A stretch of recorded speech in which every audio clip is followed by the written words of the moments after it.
ॐ श्रौत्रार्हन्ति चणैर्गुण्यैर्महर्षिभिरहृदिवन्तोष्टूयमानोऽप्यगुणो विभुर्विजयतेतरां पूर्वार्धे कथितास्तुर्यपञ्चमाध्यायवर्तिनः प्रत्यया अथ कथ्यन्ते तृतीयाध्यायगोचराः।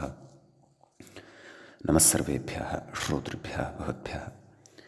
अस्माभिः गतपाठे यद्यत् पठितं तद् एकवारं स्मरामः। वयं वैयाकरणसिद्धान्तकौमुदी इत्याख्यस्य ग्रन्थस्य तत्र उत्तरकृदन्तप्रकरणं पठन्तः स्मः। प्रकरणस्यास्य अस्माकं क्रमे 14 पाठः गतपाठः प्रवृत्तः। अस्मिन् 14 पाठे तत्र सर्वादौ अस्माभिः यत् सूत्रं पठितं तत् संज्ञायाम् इति। तत्र स्त्रीत्वविशिष्टायां संज्ञायां गम्यमानायां धातोः मुल् इति प्रत्ययः भवति इति पठितं। तत्र उद्दालकपुष्पभञ्जिका इति रूपं साधितं। वर्णपुष्पप्रवाहिका इति उदाहरणान्तरं दृष्टम्। अभ्यूषखादिका इत्यपि उदाहरणं दृष्टम्। अभ्यूषः पूरिका अपूपविशेषः इति च तत्र उक्तम्। ततः विभाषाख्यानपरिप्रश्नयोरिञ्च इति अग्रिमं सूत्रं पठितं। तत्र परिप्रश्नार्थे आख्यानार्थे च गम्यमाने धातोः विकल्पेन इय इति प्रत्ययः भवति। चकारात् णुल्लपि इति सूत्रस्य अर्थः दृष्टः। तत्रोक्तं विभाषोक्तेः यथा प्राप्तम् अन्येऽपि कां त्वं कारिं कारिकां क्रियां कृत्यां कृतिं वा अकार्षीः इति परिप्रश्ने आख्याने च सर्वां कारिं कारिकां क्रियां कृत्यां कृतिं वा अकार्षम् इति उदाहरणं दृष्टं। ततः गणिं गणिकां गणनां पाचिं पाचिकां पचां पक्तिम् इत्यादीनि उदाहरणानि च दृष्टानि।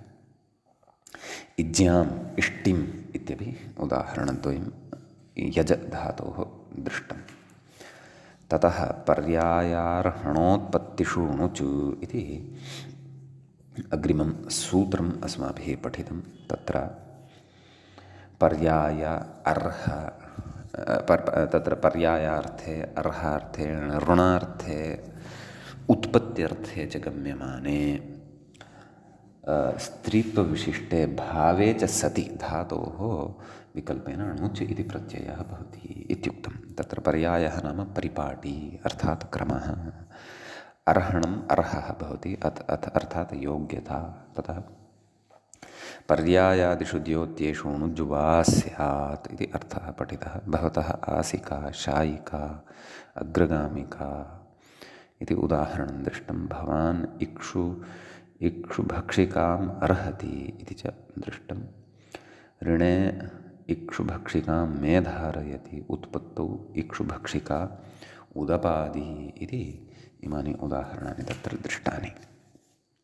ततः अग्रे सूत्रं पठितम् आक्रोशे नञ्यनिः इति। तत्रोक्तं विभाषा इति निवृत्तं। नञ्युपपदे अनिः अर्थात् अनिः इति प्रत्ययः स्यात् आक्रोशे। उदाहरणं दृष्टम्। अजीवनिस्तेषठभूयात् अप्रयाणिः इति च उदाहरणान्तरं दृष्टं। कृत्युटो बहुलं भावे कर्तरिचकारके संज्ञायाम् इति च निवृत्तं। राज्ञा भुज्यन्ते राजभोजनाः शालयः नपुंसके भावे क्तः इति च तत्र नाम पूर्वं पठितं सूत्रमपि क्रमानुरोधेन स्मारितं। ल्युट् च इति पठितम् अग्रे। नपुंसकत्वे अथ नपुंसकत्वविशिष्टे भावार्थे गम्यमाने धातोः लुट् प्रत्ययः भवति इत्युक्तं। हसितं हसनं योगविभागः तु उत्तरार्थः इत्युक्तं। ततः कर्मणि च येन संस्पर्शात् कर्तुः शरीरसुखम् इति तत्र सूत्रम् अस्माभिः पठितं पठ्यमानं च अस्ति। एतत् सूत्रगतः कश्चन विचारः अवशिष्टः अपि अस्ति। सः विचारः अस्माभिः पूर्तिं प्रति नेयः अस्ति। ततः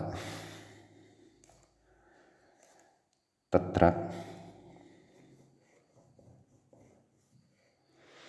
उच्यते, नाम तत्र सूत्रस्य अर्थः पठितः आदौ अस्माभिः। येन कर्मणा स्पृश्यमानस्य कर्तुः शरीरस्य सुखमुत्पद्यते तस्मिन् कर्मण्युपपदे ल्युट् स्यात्। पूर्वेण सिद्धे नित्यसमासार्थं वचनम्। पयःपानं सुखम्, ओदनभोजनं सुखं, नन्वत्र पानादेव सुखं। तत्र पूर्वपक्षः पठितः। नन्वत्र पानादेव सुखं चन्दनानुलेपनं सुखमिति वत् सत्यं यत्र संस्पर्शं विना सुखाभावस्तदर्थकत्वात्। नाम तत्र तदर्थं नाम तदर्थकत्वं वर्तते संस्पर्शात् इत्यनेन तद्ग्राह्यम् इति भावः। कर्तुः शरीरसुखं संस्पर्शात्, यत्र संस्पर्शं विना सुखाभावः भवति तदर्थम् अत्र संस्पर्शग्रहणं विशेषेण समुपसर्गपूर्वकतया कृतं वर्तते इति सिद्धान्तः पठितः। ततः यत्र साक्षात् परम्परया वा सुखं तत्रेति यावत् इति अयं सिद्धान्तः वचनान्तरैः उक्तः तावदेव। ततः तत्र प्रत्युदाहरणं दृष्टं, प्रत्युदाहरणे चर्चा कृता।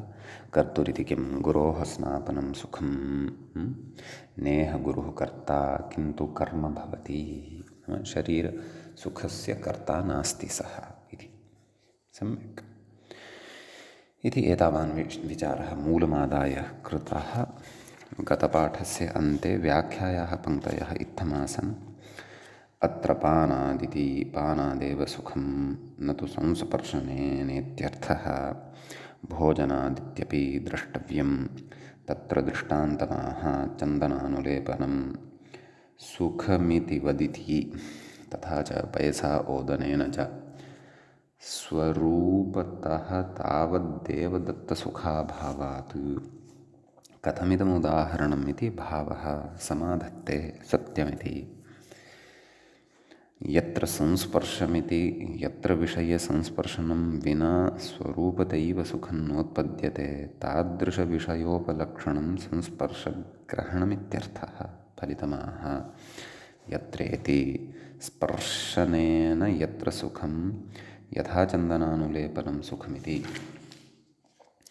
यत्र संस्पर्शपूर्वकपानादेर्वा सुखं यथा पयःपानं सुखमित्यादौ तत्र सर्वत्र अस्य प्रवृत्तिरित्यर्थः।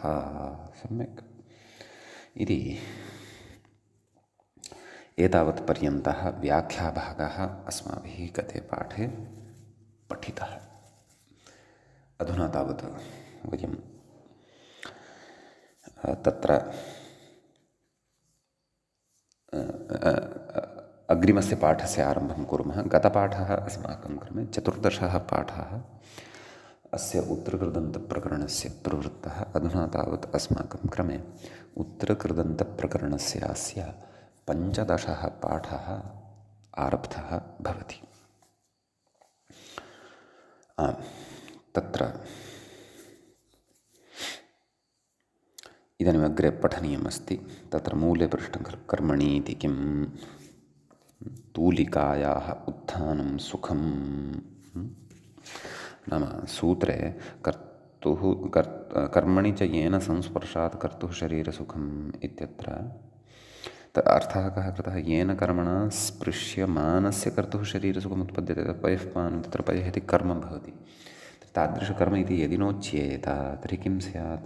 तूलिकायाः उत्थानं सुखम् इति इत्यत्र यत् नाम या तूलिका वर्तते सा अत्र कर्मत्वेन न परिगण्यते इति सूत्रकारस्य ग्रन्थकारस्य कथनं वर्तते। तूलिकायाः उत्थानं यद् वर्तते तत् सुखं नाम सौकर्येण भवति इति भावः। तदेव कथयति व्याख्याता। अत्र न कर्मोपपदम् इति भावः। कर्म इति उपपदमत्र नास्ति इति। वस्तुतः तूलिकायाः उत्थानं नाम तत्र कर्तृकर्मणोः कृते इति कर्मणि एषा षष्ठी अस्ति वा इति यदि तथा तर्हि तु तूलिका इति कर्मभूता भवत्येव खलु इत्यपि चिन्तनीयम् अत्र, अथवा षष्ठ्याः प्रकारान्तरेण अत्र सम्बन्धषष्ठीमादाय वा अत्र षष्ठी वक्तव्या। नैषा कर्मषष्ठी इति कृत्वा अत्र उदाहरणस्य सङ्गतिः द्रष्टव्या इति मम भाति। विशेषस्तु इतोपि द्रष्टव्यः, चिन्तनीयः। अग्रे अग्निकुण्डस्य सेवनं सुखं कथयति व्याख्याता। अग्निकुण्डस्येति शीतकाले इति नाम कर्मणि इति कुतः उक्तं तस्य उदाहरणान्तरम् उच्यमानं वर्तते। कथयति अग्निकुण्डेन संस्पर्शो नास्ति दाहप्रसङ्गादिति भावः। अतः प्रकृते तत्र नाम कर्तुः च येन संस्पर्शात् न कर्मणि च येन संस्पर्शात् कर्तुः शरीरसुखमित्यनेन ल्युट् न जातः, अन्यथा अग्निकुण्डसेवनम् इति भवति स्म। अग्रे कथयति व्याख्याता। ननु तूलिकायाः उत्थानम् इत्यादि प्रत्युदाहरणेषु पूर्वसूत्रेण ल्युट् स्यादेव इति कर्मणि इत्यादि व्यर्थम् इत्यतः प्रत्युदाहरणेष्वसमासः। प्रत्युदाहरणेषु असमासः, असमास इति व्याख्याता कथयति। प्रत्युदाहरणेषु इति असमास इति नित्यस्य उपपदसमासस्य अभावः इत्यर्थः। अत्र असमासः भवति इति नाम समासाभावपक्षे इदमुच्यमानं वर्तते इति भावः। नाम समासः न भवति उदाहरणेषु, अतः पूर्वेणापि अत्र न सम्भवति इति तत्र उच्यते। पूर्वेण सिद्धे नित्यसमासार्थं वचनम् इत्युक्तं खलु इति अस्ति, परन्तु पूर्वेण सिद्धे नित्यसमासार्थं वचनम् इत्युच्यते यदि आमां तर्हि एतेन सत्यम्, एतेन चेत् नित्यं समासः, पूर्वस्य चेत् प्रवृत्तिः, तर्हि तेन तु नित्यतया समासः न क्रियते खलु। असमासपक्षे ल्युट् च इत्येतस्य इमानि प्रत्युदाहरणानि अत्र ज्ञातव्यानि इति उच्यते। परन्तु अस्य कर्तुः च संस्पर्शात् इत्येतस्य सूत्रस्य कृते तु इमानि वाक्यपरतया उदाहरणानि प्रत्युदाहरणानि एव भवन्ति। उदाहरणानि तु अत्र पयःपानम् इत्यादीनि नित्यसमासयुक्तान्येव भवन्ति इति भावः। सम्यक् इति अयमत्र कश्चन विचारः विशिष्टः अस्माभिः पठितः। अधुना तावत् अग्रिमं सूत्रं पठामः। अग्रे सूत्रं भवति तत्र वायौ इति द्वैतीयिकम् इदं सूत्रं भवति। वा इति प्रथमान्तं भवति, यौ इति सप्तम्यन्तं भवति। अजेर्व्यघञपोः इत्यतः अजेः वि एतद्वयम् अनुवर्तते। मूले कथयति अजेर्वि वा स्याद्यौ इति उदाह्रियते। किं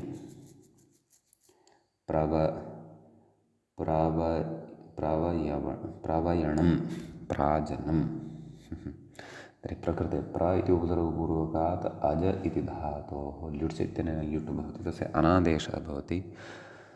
वायौ इत्यनेन वि इति आदेशः, तर्हि प्र वि अन सार्वधातुकार्धधातुकयोः इत्यनेन वि इत्यत्र विद्यमानस्य ईकारस्य गुणः भवति प्रवे अन। एचोयवायावः इत्यनेन तस्य अयादेशः भवति प्रवय अन। कृत्यचः इत्यनेन तस्य नकारस्य णत्वं भवति प्रवयण। विभक्तिकार्ये कृते प्रवयणम् इति सिद्ध्यति। यस्मिन् पक्षे तु तत्र अयम् आदेशः न भवति, वि इति आदेशः, तत्र प्राजनम् इत्येव रूपं भवति इति। प्रवयणम् अथवा प्राजनम् इत्यनयोः शब्दयोः अर्थः कः इति द्रष्टव्यम्। तत्र कल्पद्रुमकारः कथयति तोदनं पीडनम् इति कथयन्नस्ति। अस्तु, तर्हि पश्यामः, अग्रे पश्यामः। अग्रे सूत्रं वर्तते, व्याख्यायामपि अस्ति, मूलेपि अस्ति, करणाधिकरणयोश्च इति। तत्र करणाधिकरणयोः इति सप्तमी विभक्तेः द्विवचनान्तं पदं भवति। च इति अव्ययपदं भवति। तत्र ल्युट् च इत्यतः ल्युट् धातोः प्रत्ययः परश्च एते च अधिकाराः लभ्यन्ते। कथयति तत्र व्याख्याता अर्थनिर्देशोऽयं न तूपपदं व्याख्यानात्। नाम अयम् अर्थनिर्देशः वर्तते। अत्र अधिकरण इति शब्दम् अथवा करण इति शब्दं भवन्तः उपपदभूतं न चिन्तयन्तु। कुतः? व्याख्यानात्। व्याख्यानञ्च लक्ष्यानुरोधेन भवति। व्याख्यानतो विशेषप्रतिपत्तिः नहि सन्देहादलक्षणम् इत्युक्तत्वात् परिभाषा एषा। कथयति अजपौ परत्वादयं बाधते। कथयति तदुक्तम् अजभ्याम् अच अभ्याम् इत्यर्थः। स्त्रीखलनाः स्त्रियाः खलनं विप्रतिषेधेन इति उच्यते। स्त्रीखलनाः स्त्रीलिङ्गे अपि श्रूयते, स्त्रियाः खलनं विप्रतिषेधेन। अतः एवं रीत्या नाम प्रत्ययभेदेन पुल्लिङ्गे स्त्रीलिङ्गे अपि श्रवणं भवति इति। इदं कोशवाक्यं वा अथवा भाष्यवाक्यं वा इति तु द्रष्टव्यं वर्तते। अस्तु, तर्हि सूत्रस्य अर्थः ज्ञातः खलु। मूले उक्तं ल्युट् स्यात्, नाम करणे अधिकरणे च कारके गम्यमाने धातोः ल्युट् इति प्रत्ययः भवति। अतः करणे अधिकरणे च अर्थे गम्यमाने धातोः ल्युट् इति प्रत्ययः भवति इति अर्थः ज्ञातव्यः। सम्यक्। ततः अग्रे उदाह्रियते। इद्मप्रव्रश्चनः कुठारः इत्यस्ति।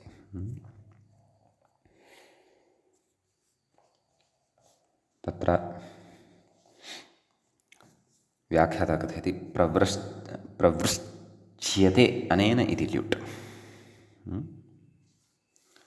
तर्हि प्र इति उपसर्गपूर्वकात् ओवृश्चूच्छेदने इति भवति खलु धातुः। व्रश्च इति अवशिष्यते।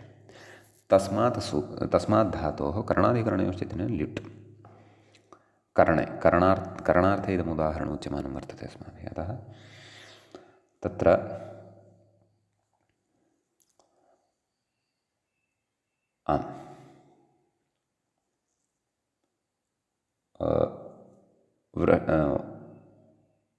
प्रव्रश्च युस्थाने अन प्रव्रश्चन विभक्तिकार्ये कृते प्रव्रश्चनः इति रूपं तत्र सिद्धं भवति।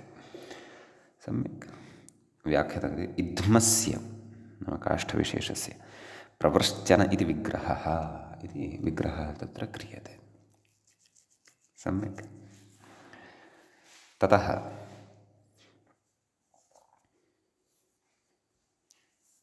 गोदोहनीति इदानीम् अधिकरणे उच्यमानं वर्तते। गोदोहनी स्थाली। व्याख्याता कथयति दुह्यते अस्यामिति ल्युट्, नाम पात्रविशेषः यस्मिन् गोदोहनं क्रियते, क्षीरसञ्चयः च जायते तत्र इति। तर्हि तत्र दुहधातोः करणाधिकरणयोश्चैतन्येन अधिकरणे ल्युट् भवति। पुगन्तलघुपदस्य चैतन्येन लघुपदगुणः भवति वा न वा? अतः अनादेशे सति तत्र दोहन इ दोहनी इति जायते। ल्युटष्टित्वात् स्त्रीत्वविवक्षायाम् अत्र ङि भवति। सम्यक्। अत्र लिङ्गनिर्बन्धः नास्ति, अतः स्त्रियाम् इति अधिकारात् वयं बहिः स्मः। अतः विशेष्यानुसारेण लिङ्गं ल्युडन्तस्य अत्र द्रष्टव्यं, तदनुसारं तल्लिङ्गसम्बद्धा व्यवस्था द्रष्टव्या। गवान् दोहनी व्याख्यातः गोः दोहनी इति विग्रहः। गोः दोहनी इत्यपि शक्यते, गवान् दोहनी इत्यपि शक्यते इत्यस्ति। अग्रे कथयति व्याख्यातः खलः प्राग् इति मूले पश्यामश्चेत् खलः प्राक् करणाधिकरणयोरित्यधिकारः इत्युच्यते। सम्यक्। नाम खलः पूर्वं करणाधिकरणयोश्च इति नाम अनयोः द्वयोः अधिकारः अग्रे गच्छति इति भावः। खल् क्व इति चेत् ईषद्दुःसुषु कृच्छ्राकृच्छ्रार्थेषु खल् इति भवति। करणादिकरणयोश्च इति 1700-तमं सूत्रं भवति। खल् विधायकं सूत्रं तु 26-तमं सूत्रं भवति। तद् अग्रे पठिष्यते अस्माभिः। अतः ततः पूर्वम् इतः परं प्रत्ययाः करणे अधिकरणे च ज्ञेयाः। सम्यक्। क्वचिदपवादाः स्युः यदि ते द्रष्टव्याः। व्याख्यानादिति भावः इत्युक्तम्। अस्तु। ततः अग्रे पुंसि इत्युच्यते। नाम सूत्रम् अग्रिमं व्याख्यात्रा नोच्यमानं वर्तते। आष्टमिकं सूत्रं मूले वर्तते, तद् उत्तरमपि आष्टमिकं सूत्रं वर्तते णत्वसम्बद्धं। ततः परं पुंसिसंज्ञायामिति सूत्रम् आरप्स्यते। नाम तत्र विशेषम् अपश्यन् तत्सूत्रद्वयं न व्याख्यातवान् व्याख्यातः। भवतु, नाम वयं तु पठामः। तत्र सूत्रं भवति अग्रे अन्तरदेशे इति। सूत्रे अन्तर इति अव्ययं भवति प्रथमं पदम्। अदेशे इति सप्तम्यन्तं भवति। न देशः अदेशः तस्मिन् अदेशे इति। प्रकृते हन्तेरत्पूर्वस्य इति अपि च अट्कुवाङ् व्यवायेपि इति रसाभ्यां नोणसमानपदे इति च अनुवर्तते। सूत्रस्य अर्थः द्रष्टव्यः। मूले पश्यन्तु। अन्तःशब्दात् अन्तर् इति अव्ययमस्ति खलु एकं, तदत्र विवक्षितम्। अन्तःशब्दात् हन्तेः नस्य णः स्यात्। हनधातोः यः नकारः वर्तते तस्य नकारस्य णत्वं भवति इत्युच्यते। पठामः तत्र सूत्रार्थे एतत् रूपं साधयामः। किमस्ति? अन्तर्हणनम् एवं खलु। तर्हि अन्तर् इति अव्ययपूर्वकात् हनधातोः करणाधिकरणयोश्चित्यनेन ल्युट्। अन्तः हन्यते अनेन इति विग्रहः कर्तुं शक्यते। नाम करणे अत्र ल्युट् कर्तुं शक्यते। तर्हि अन्तर्परिग्रहे इत्यनेन नाम तत्र करणाधिकरणयोश्चित्यनेन ल्युट्, तस्य अनादेशः अन्तर्हन् अन अन्तर्हनन इति जातम्। इदानीम् अन्तरदेशे इत्यनेन सूत्रेण तत्र अणत्वं क्रियते। अन्तर्हणनम् इति जायते इत्यस्ति। देशे तु अन्तर्हननो देशः इत्यस्ति। तत्र तु णत्वं न भवति यदि देशः अभिहितः विवक्षितः वा भवति तदा इत्यस्ति। अग्रे कथयति अत्पूर्वस्य इत्येव। नाम सः नकारः अत्पूर्वः स्यात्। अथ पूर्वः यदि नास्ति ततः पूर्वं विद्यमानस्य अकारस्य लोपः यदि जातः वर्तते तदा इदृणत्वं न इति कथयति अन्तर्घ्नन्ति अत्र नकारात् पूर्वम् अकारः नास्ति घकारः अस्ति घ्नन्ति इत्येतस्य च वयं रूपसिद्धिं जानीमः एव अतः प्रकृते अणत्वं न भवति अन्यथा अन्तर्घ्नन्ति इति भवति स्म तपरः किम्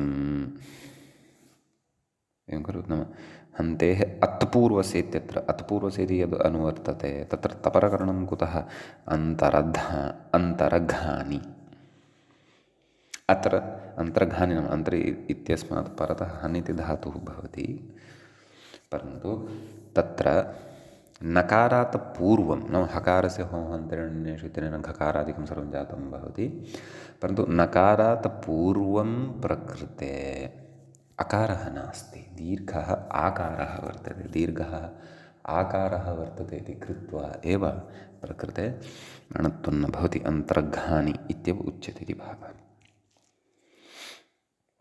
सम्यक् इति अणत्वविषयः विशेषेण अत्र अस्माभिः चर्चितः ततः अग्रिमं सूत्रमधुना पठामः अयनञ्च इति अयनम् इति प्रथमान्तं भवति च इति अव्ययपदं भवति हन्तेरत्पूर्वस्य इति अट्कुवाङ्गं व्यवायेविति रसाभ्यां नोणस्समानपदे इति अन्तरदेशे इति चापि अनुवर्तते सूत्रस्य अर्थः द्रष्टव्यः मूले अयनस्य णोन्तशब्दस्य अयनस्य णः अणत्वं भवति अन्तःशब्दात् परस्य नाम अन्तर् इति शब्दात् परतः यदा तद्भवति तदा अदेशे इत्यविति अग्रे वक्ष्यति उदाहरणं पश्यन्तु आदौ अन्तरयणम् एवं खलु अत्र अन्तर् इति उपपदत्वात् अयन् नैव अयगतौ इति धातोः अथवा इणगतौ इत्यपि शक्यते इण इति धातुः स्वीकृतश्चेत् तस्य गुणः अयादेशश्च कर्तव्यः ल्युट् तस्य यु तस्य अनादेशः भवति अन्तर् तत्र अय अन अन्तर अयन अन्तरयन अन्तरयन इति सिद्ध्यति प्रकृतसूत्रेण अयनञ्च इत्यनेन णत्वं भवति अन्तरयणम् इति सिद्ध्यति सम्यक् ततः तत्र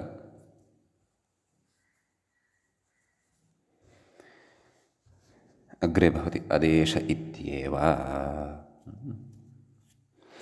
अन्तरयनो देशः इत्युच्यते अत्र चेत् देशे विवक्षिते चेत् तत्र अणत्वं न भवति सम्यक् इत्यस्ति विशेषः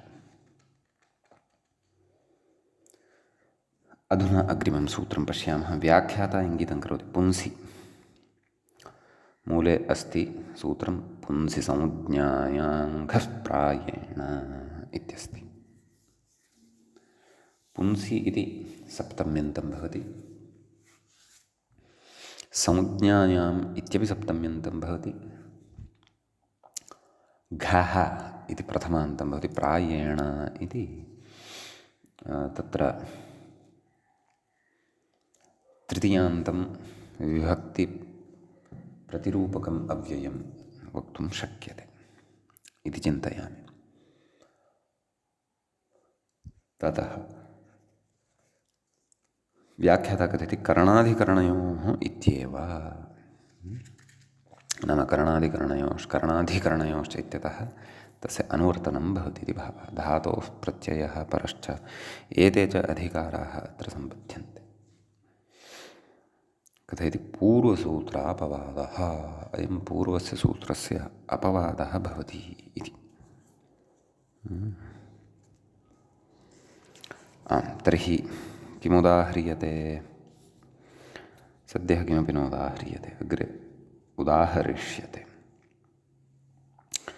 दन्तच्छदः प्रच्छदः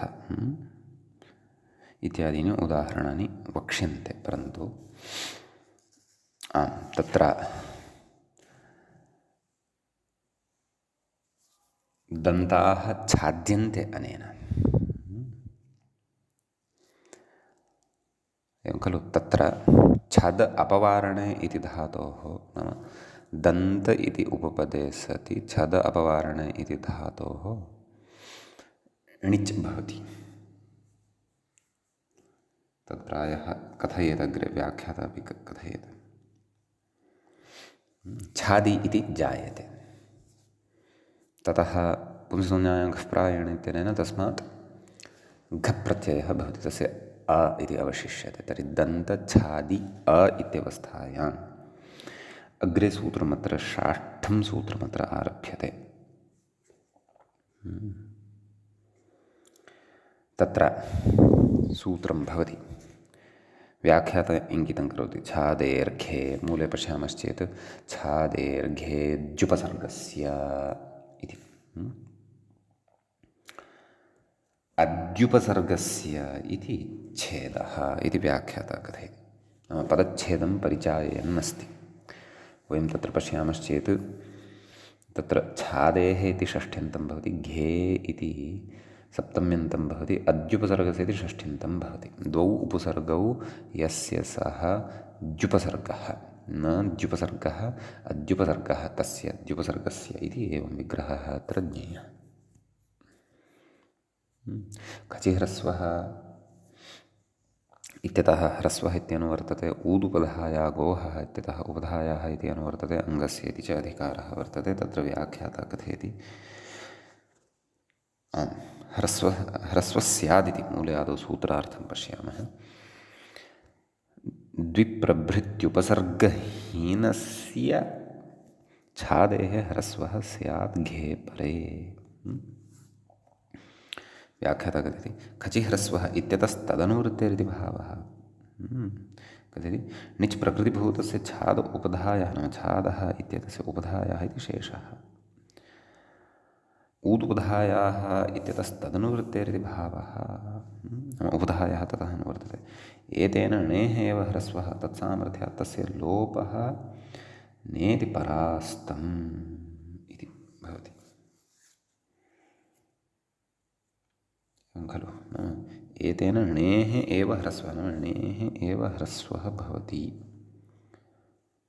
एतेन णेः एव ह्रस्वः तत्सामर्थ्यात् तस्य लोपः न इति परास्तम्। नाम एतादृशं विपरीतं व्याख्यानं ये कुर्वन्ति तद्नास्ति इति। णेः एव ह्रस्वः इति नास्ति भोः, इति नास्ति इति भावः। तद् उदाहरणे इतोपि स्पष्टीभविष्यति। आं, तर्हि दन्ताश्छाद्यन्ते इति दन्तच्छदः एवं खलु। तर्हि तत्र दन्त इति उपपदात् छद आदुत् छद धातोः तत्र हेतुमतिचेति णिच्। सम्यक्। ततः तत्र छादि इति जायते। तर्हि दन्तछादि पुंसंज्ञायां घः प्रायेण इति नाम घः प्रत्ययस्य अ इति अवशिष्यते। घकारस्य इतसंज्ञा भवति। दन्तछादि अ इत्यवस्थायां ततः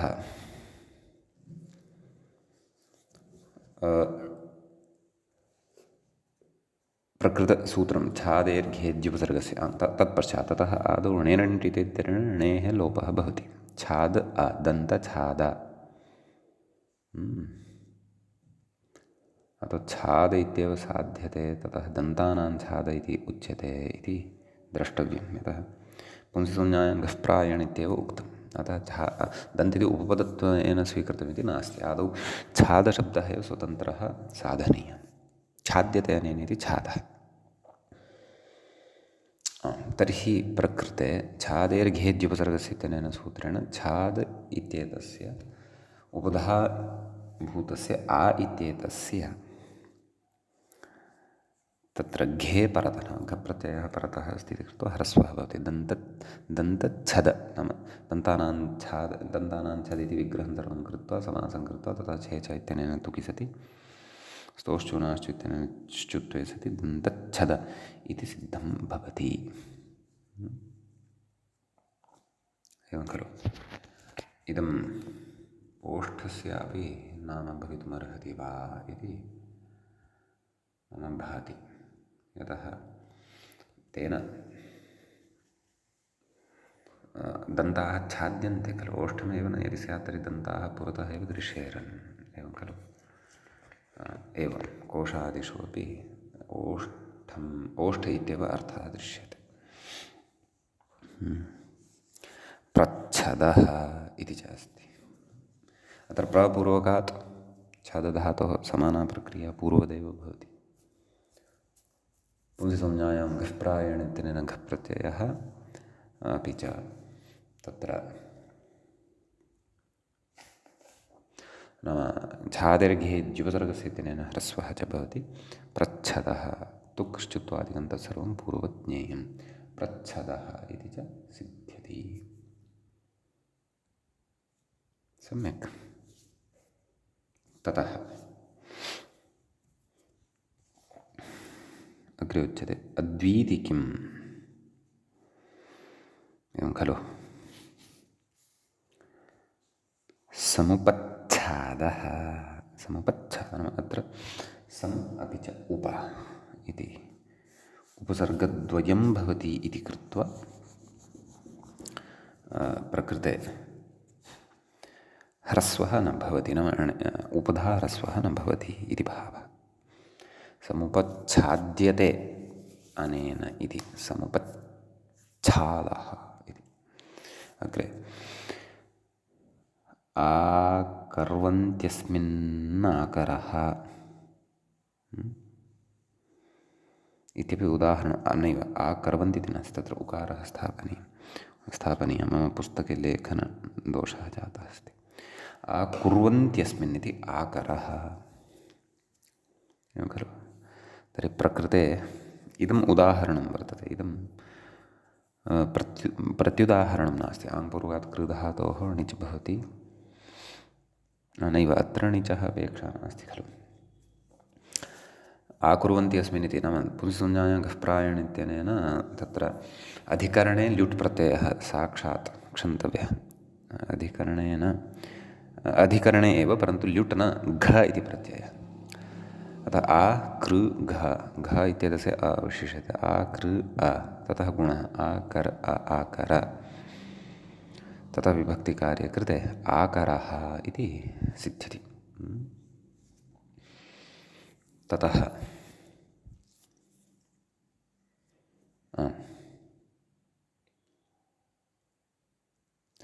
निली इत्यस्ति, नैव आकरः समाप्तं खलु, तावदेव। अस्तु। व्याख्यान्तरे उदाहरणं दृश्यते। निलीयते अस्मिन् इति निलयः, आलयः इत्यादीनि अपि सिद्ध्यन्ति इति अन्यत्र अपि प्रयोगाः दृश्यन्ते। अस्तु, एतत् सूत्रगतः एतावानेव विशेषः सम्पन्नः। अग्रिमं सूत्रमधुना पठामः। व्याख्याता सूत्रं प्रति इङ्गितं करोति गोचर इति उक्त्वा। मूले समग्रं सूत्रं पश्यामश्चेत् गोचरसञ्चर वह व्रज व्यजापणनिगमाश्च इति भवति सूत्रम्। तत्र गोचरसञ्चर वह व्रज व्यजापणनिगमाः इति प्रथमाविभक्तेः बहुवचनान्तं भवति। च इति तत्र अव्ययपदं भवति। तत्र मूले उच्यते घान्ताः निपात्यन्ते, नाम एते घान्ताः निपात्यन्ते। अत्र एते शब्दाः के शब्दाः सन्ति? गोचर इति एकः, सञ्चर अपरः, वह इति अपरः, व्रज इति अपरः, व्यज इति अपरः, आपण इति अपरः, निगम इति च अपरः। सम्यक्। तत्र हलश्च इति वक्ष्यमाणस्य नैव, तत्र कथयति व्याख्यातपक्षम् उपस्थापयति। पश्यन्तु, ननु पुंसिसंज्ञायां घः इत्येव सिद्धे किमर्थम् इदम् इत्यतः आह, नाम कुतः इदं सूत्रम् आरब्धव्यम्। सम्यक्। अतः कथयति, किं कथयति?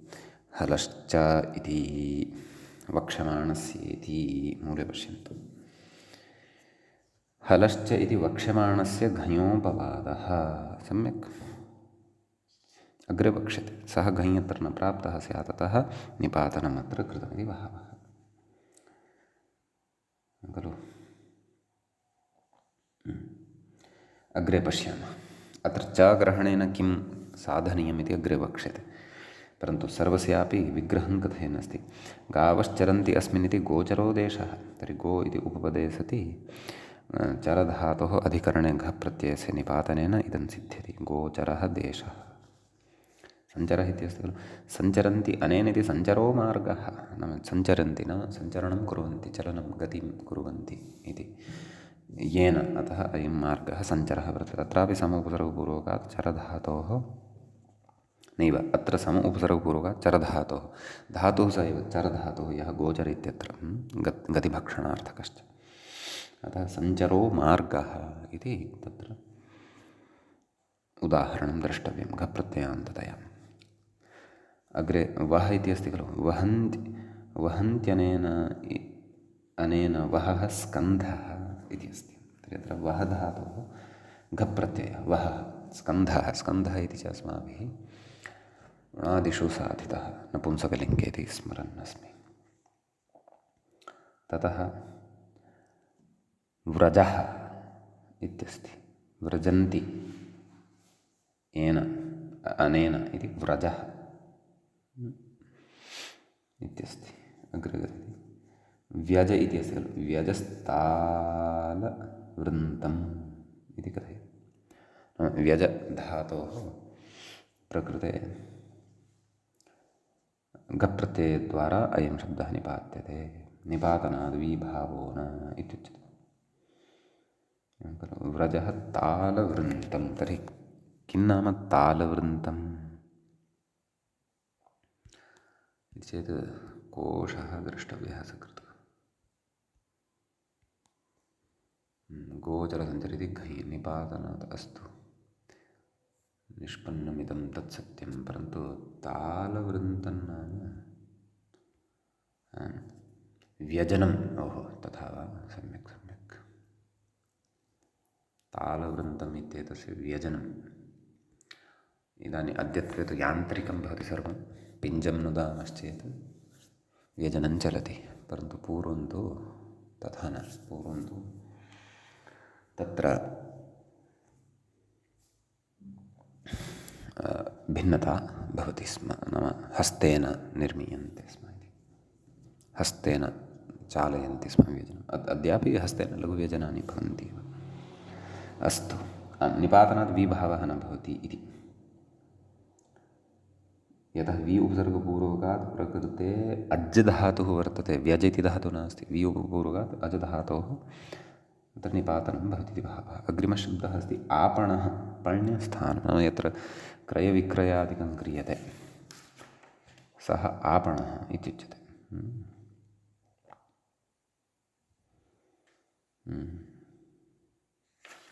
ततः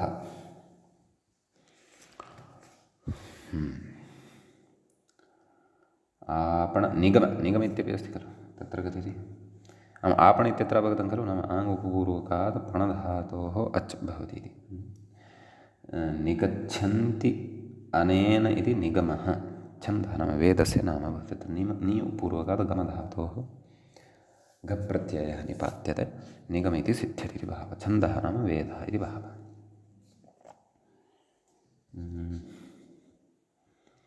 चात् कषः निकषः इति व्याख्यातः। व्याख्यानादिति भावः नाम उक्तसमुच्चयार्थकः अयं विषयः। यतः इतः पूर्वं कषः प्रसङ्गः नास्ति खलु गोचरसञ्चरिति। ऊनविंशं सूत्रमिदं ततः पूर्वं च पूर्वसंज्ञायां पुंससंज्ञायां गः प्रायणे इति च पठितम्। अतः अनुक्तसमुच्चयार्थमिदमिति वक्तव्यम्। तर्हि कषः निकषः इति रूपद्वयमपि अत्र सिद्धं भवति एवं खलु। तत्र कः अर्थः निकषः इत्येतस्य चेत् कोटिविषयः शाणः इत्यपि अर्थः दृश्यते।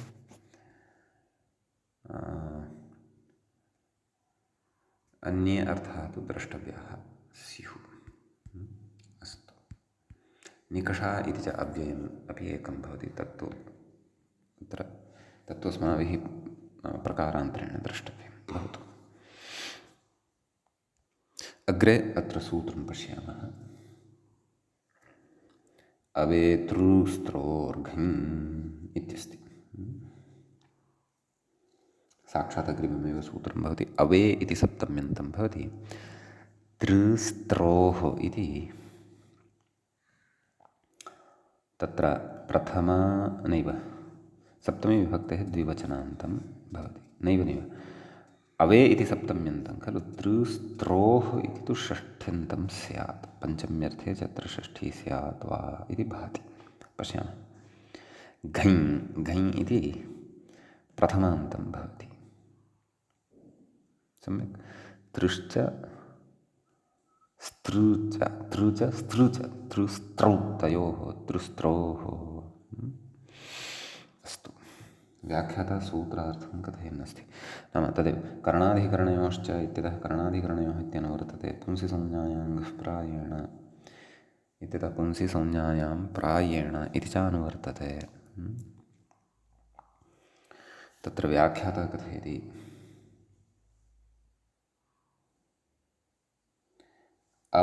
अवेत्युपसर्गे उपपदे। नाम अवे इति उपसर्गः उपपदभूतः यदा भवति तृ स्त्रू आभ्यां घञ् स्यात्। पुंसि संज्ञायां प्रायेण इत्यर्थः इति भवति। ततः तत्र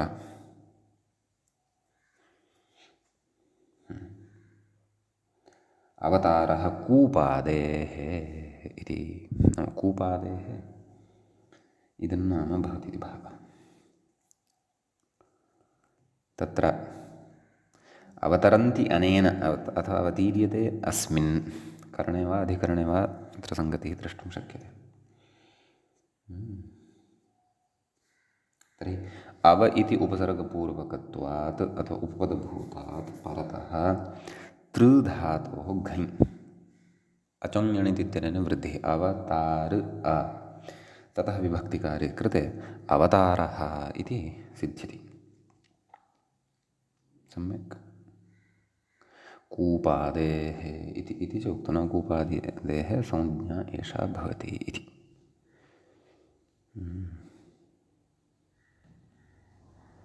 अथवा तादृशनदीतटविशेषः वापि विशेषः यस्मिन् स्नानार्थम् अधः अवतीर्यते इति वा अत्र अवगन्तव्यम्।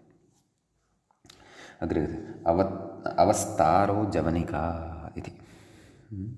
जवनिका नाम वस्त्रविशेषेण तत्र प्रकाशः नागच्छेत्, कोऽपि द्रष्टुं न शक्नुयात् इति वातायनद्वारादिषु द्वारवातायनादिषु स्थापयामः खलु। अतः तत्र अव इति उपपदे सति स्तृधातोः घञ् वृद्धिः जायते। रपरः सति सा वृद्धिः प्रवर्तते अचुण्यणित्यनेन। अतः अवस्तारः इति सिद्ध्यति। सम्यक् इत्यस्ति। अग्रिमस्य सूत्रस्य आरम्भं न कुर्वन्नस्ति व्याख्याता। मध्ये तत्रत्यं विषयं कथयन्नस्ति। अग्रिमं सूत्रं वयं पठामः। सूत्रं भवति हलश्च इति। तत्र हलः इति पञ्चमी विभक्तेः एकवचनान्तं भवति। च इति अव्ययपदं भवति द्वे पदे अस्मिन् सूत्रे भवतः। तत्र करणाधिकरणयोश्च इत्यतः करणाधिकरणयोः इत्यनुवर्तते। पुंसि संज्ञायां गः प्रायेण इत्यतः पुंसि संज्ञायां प्रायेण इत्यनुवर्तते। अवे तृस्त्रोर्घञ् इत्यतः घञ् इत्यनुवर्तते। धातोः प्रत्ययः परश्च एते च अधिकाराः अत्रोपलभ्यन्ते। सम्यक्। तत्र कथयति किं घापवाद इति मूले आदौ सूत्रार्थः उक्तः हलन्तात् घञ् स्यात्। नाम हलन्तः यदि धातुः कश्चन तस्मात् करणे अधिकरणे वा घञ् इति प्रत्ययः भवति इत्यस्ति। ततः घापवाद इति पुंसि संज्ञायां घः प्रायेण इति विहितस्य घस्यापवाद इत्यर्थः। अधुना कथनस्ति हलश्च इति स्पष्टं तर्हि हलश्च इति स्पष्टम् इत्युक्त्वा इति पश्चात् किमर्थं कथयति घापवादः इति वचनं तु मूले पश्चादस्ति हलश्च इति आदौ वर्तते एवं खलु अतः व्याख्यात्रा अत्र व्युत्क्रमः आश्रितः तत्र प्रयोजनं तु यद्यपि किमपि नास्ति एवं खलु भवतु उदाहरणं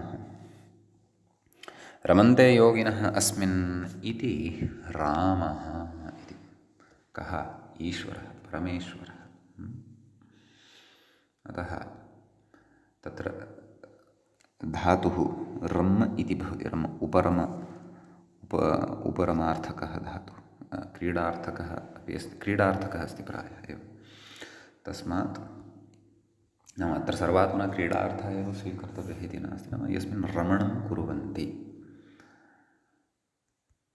सः रामः भवति तर्हि अत्र रम इति धातोः घञ् भवति घञ् ङित् वर्तते इति कृत्वा तत्र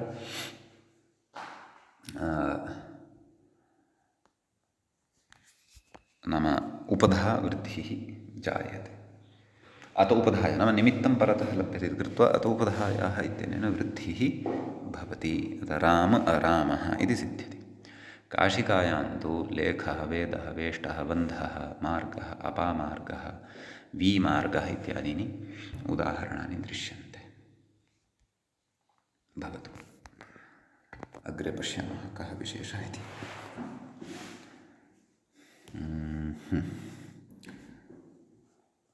अपमृज्यते मूले पश्यन्तु अपमृज्यते अनेन व्याधिः इति अपामार्गः रामः इत्यत्र अधिकरणे ल्युट् दृष्टः अपामार्गस्तु इत्यत्र तत्र नाम द्रष्टव्यं नैव अपामार्गः इत्यत्र तु अप इति उपसर्गपूर्वकतया मृज् धातुः क्षन्तव्यः पुनः पठामि अपमृज्यते अनेन इति व्याधिः अप नाम औषधविशेषः औषधविशेषः तर्हि अपपूर्वकात् मृज् इति धातोः घञ् अत्र तु यः घञ् वर्तते सः करणे वर्तते अतः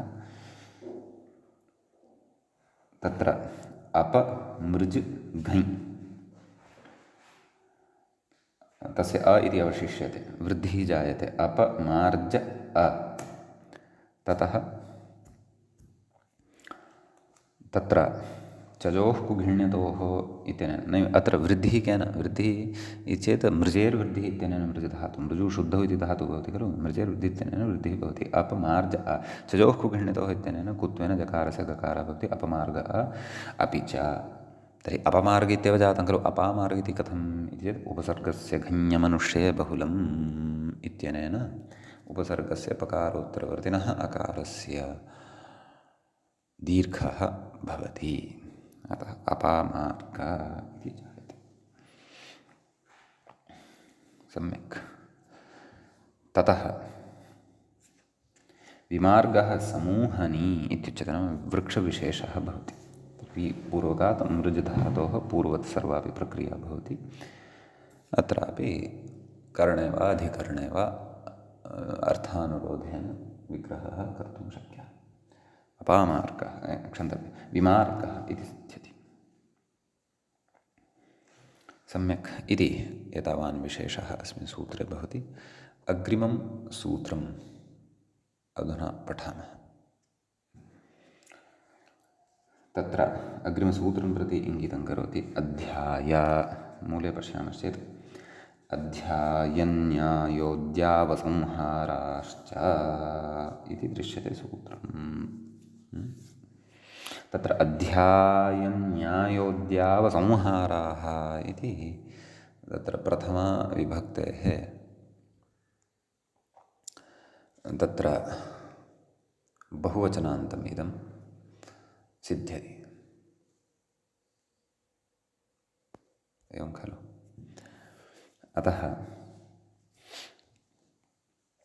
तत्र प्रथमविभक्ति बहुवचनं च इति च अव्ययं भवति सम्यक् तदनन्तरम् एते शब्दाः निपात्यन्ते। तत् किं किं निपात्यते तद् व्याख्याता कथयति। अधिपूर्वकः इङ्, निपूर्वकः इण्, उत्पूर्वकः युधातुः, सम्पूर्वकः हृञ्, एते घञन्ताः निपात्यन्ते। घञ्प्रत्ययान्ताः निपात्यन्ते। पुंसि संज्ञायामिति घापवादाः। सम्यक्। मूले उदाहरणं पश्यामः। तत्र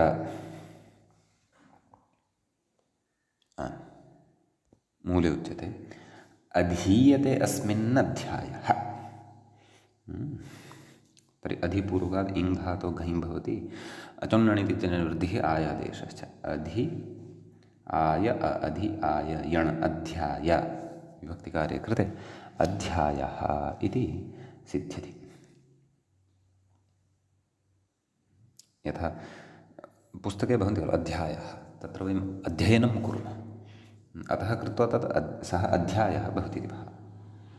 अग्रे गच्छति नियन्ति उद्युवन्ति संहरन्ति अनेन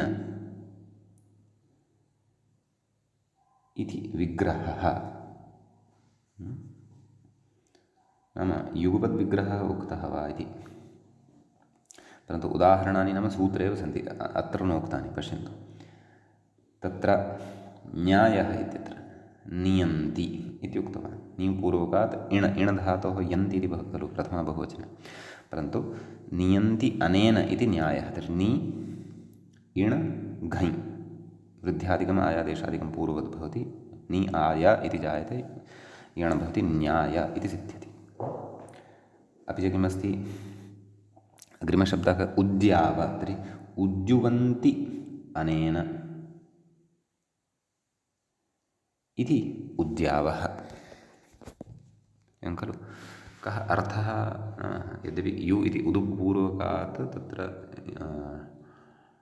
अण नाम तत्र यु धातुः अस्ति एव, परन्तु तथापि विशिष्टः कश्चन अर्थः अस्ति वा इति द्रष्टव्यं। शब्दः वर्तते उद्याव, तद्द्रष्टव्यं। शब्दकल्पद्रुमकोशे वा वाचस्पत्ये वा स्यात् इति द्रष्टव्यम्। उद्याव वाचस्पते अस्ति। ऊर्ध्वतो मिश्रणे अनुदितु पृध्रुवः इति नैव तथा न। उदिश इति औदि पृध्रुवः इति वाचस्पत्ये उच्यमानम् अस्ति। ऊर्ध्वतः मिश्रणविशेषार्थः अस्य वदन्तव्यः। यतः युमिश्रणयोः इति धातुः भवति खलु, एवमपि अस्ति। अतः तत्र